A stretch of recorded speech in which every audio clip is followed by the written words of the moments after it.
Tua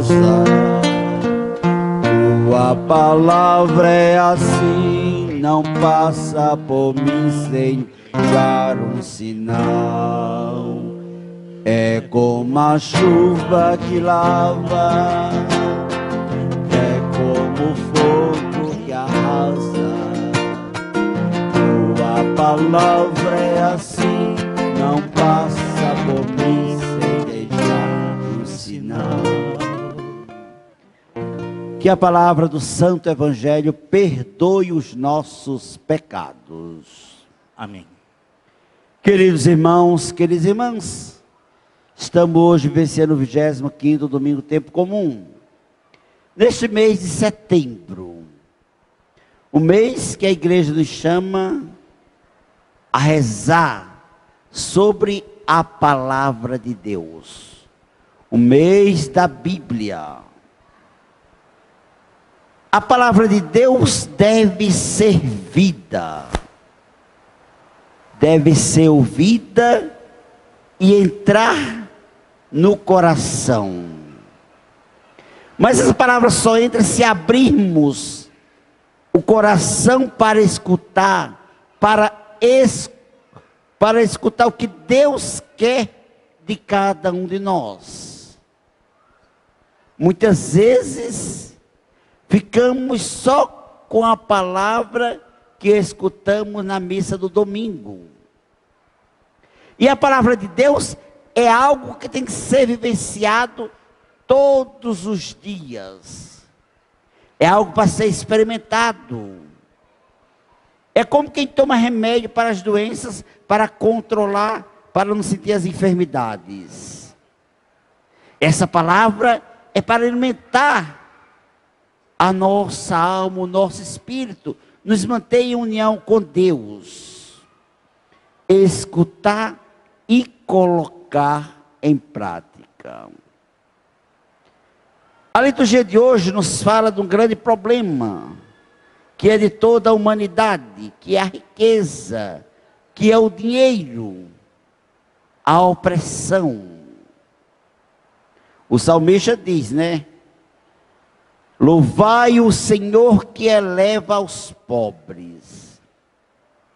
A primeira leitura da profecia de Amós, ele chama a atenção. Amós é o profeta da justiça social. Ele foi chamado por Deus para profetizar. Porque a corrupção era tão grande que os camponeses e os pequenos agricultores eram pessoas sem voz nem vez. Porque a justiça era corrompida, era comprada pelos grupos que detinham o poder. E a exploração estava grande. É tanto que quando ele chegou para anunciar, disseram, você não serve para esse reino. Você é um falso profeta. Porque no reino tinha um profeta, mas o profeta dizia aquilo que os grupos queriam escutar. E ele diz, eu não sou filho de profeta, Deus me chamou para denunciar as injustiças contra o seu povo. E aí ele fala, né, olha, vós viveis muito bem, mas maltratais os humildes, causais prostração dos pobres da terra. Vós que parece tão religioso, mas fica maquinando.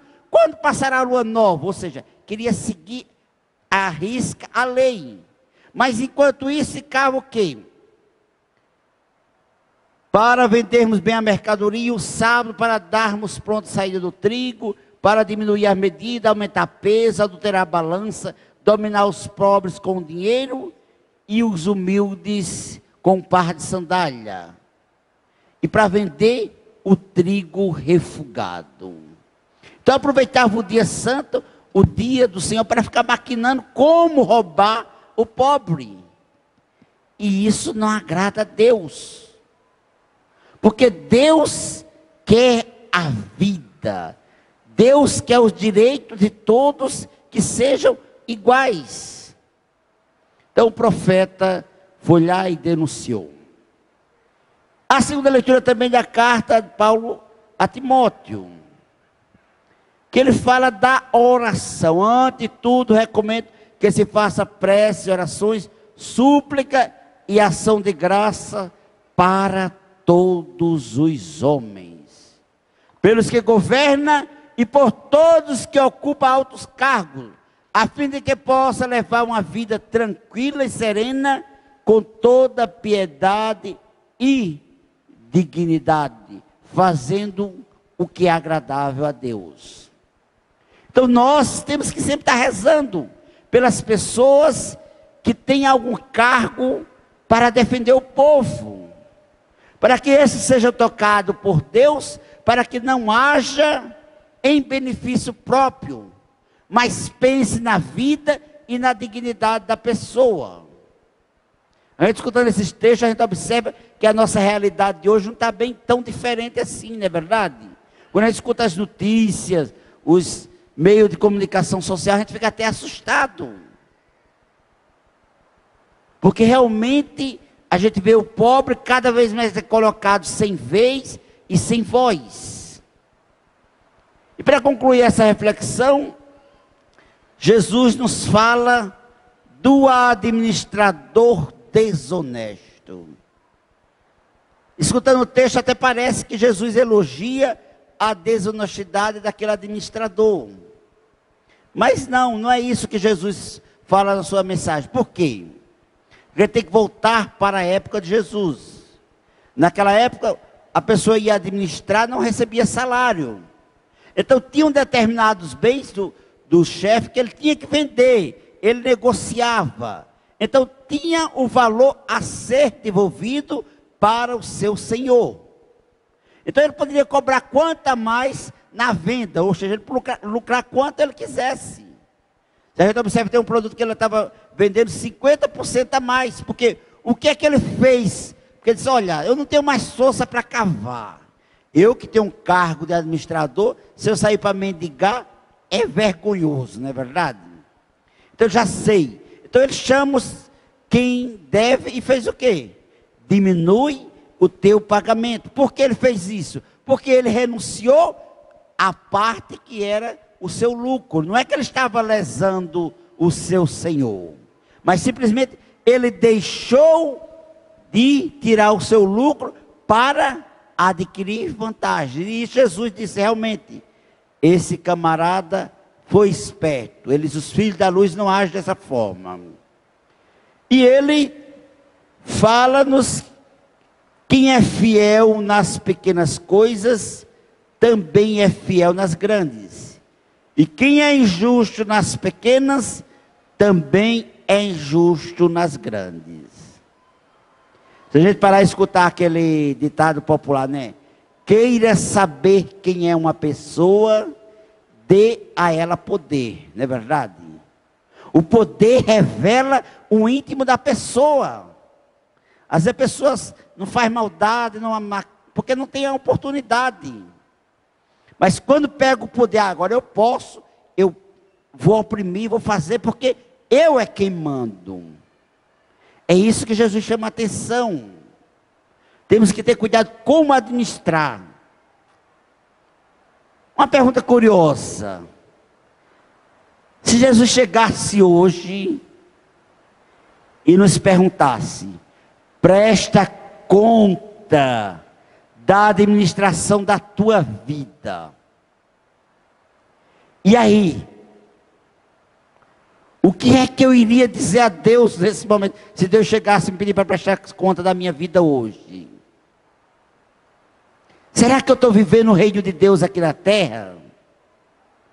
Sendo uma pessoa justa, uma pessoa honesta, que vive os mandamentos de Deus, os mandamentos da igreja, obedece à palavra de Deus? Como será que eu iria prestar conta da minha vida hoje?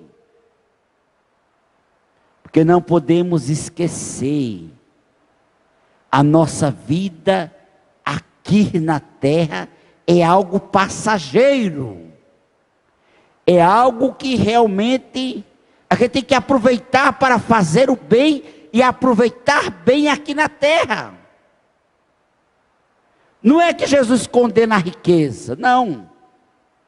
Precisamos dos nossos bens, entretanto não podemos ser escravo dos nossos bens, escravo do dinheiro, porque ele diz: não podeis servir a Deus ou ao dinheiro, porque odiará um e amará outro, ou se apegará a um e desprezará o outro. Isso é verdade. Por isso, o coração para Deus deve ser algo indivisível, deve ser realmente voltado para Deus. Tem muita gente que pensa que é eterno, às vezes acaba se tornando escravo do trabalho. Claro que precisamos trabalhar, sim. Aí eu esqueço família, esqueço amigo, esqueço até de Deus. Aí eu não vou hoje para a missa que eu tenho cuidado dos meus bois. Eu não vou para hoje porque eu tenho meu comércio. E aí vai tendo um bolo de neve e nunca vem agradecer a Deus a vida. Aí eu monto um grande tesouro. Que? Aí uma coisa interessante, meus irmãos e minhas irmãs, a respeito dos bens. E eu costumo falar para os casais. Tem muitos casais que faz uma fortuna, mas não usufrui. É escravo do trabalho e nem o corpo esfria lá no caixão, os filhos já estão brigando igual um urubu na carniça. É verdade, meus.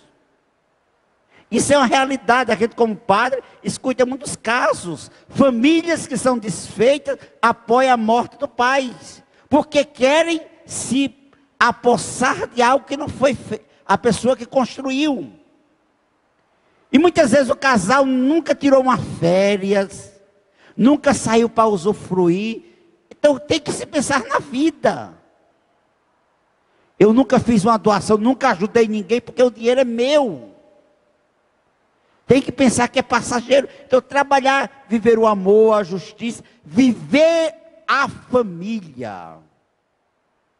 Muitas vezes não temos nem tempo de sentar à mesa, nem o final de semana sentamos para dividir, compartilhar. Às vezes o outro está com um problema sério, e eu não tenho tempo de parar para entender o que o outro está passando, porque eu não tenho tempo. Aí vai ter um acidente, fica lá numa cama, e vai ficar o resto ali sofrendo, aí agora para. Então que a gente possa, meus irmãos, nos colocar diante de Deus, diante da sua confiança, que a gente possa ser fiel naquilo que nos é confiado, que a gente possa, o hoje, construir aqui na terra, tesouros que possa me levar ao reino dos céus. Que assim o Senhor nos ajude a sermos fiel, que a gente possa escutar a palavra e colocar em prática na nossa vida. Louvado seja nosso Senhor Jesus Cristo. Para sempre seja louvado.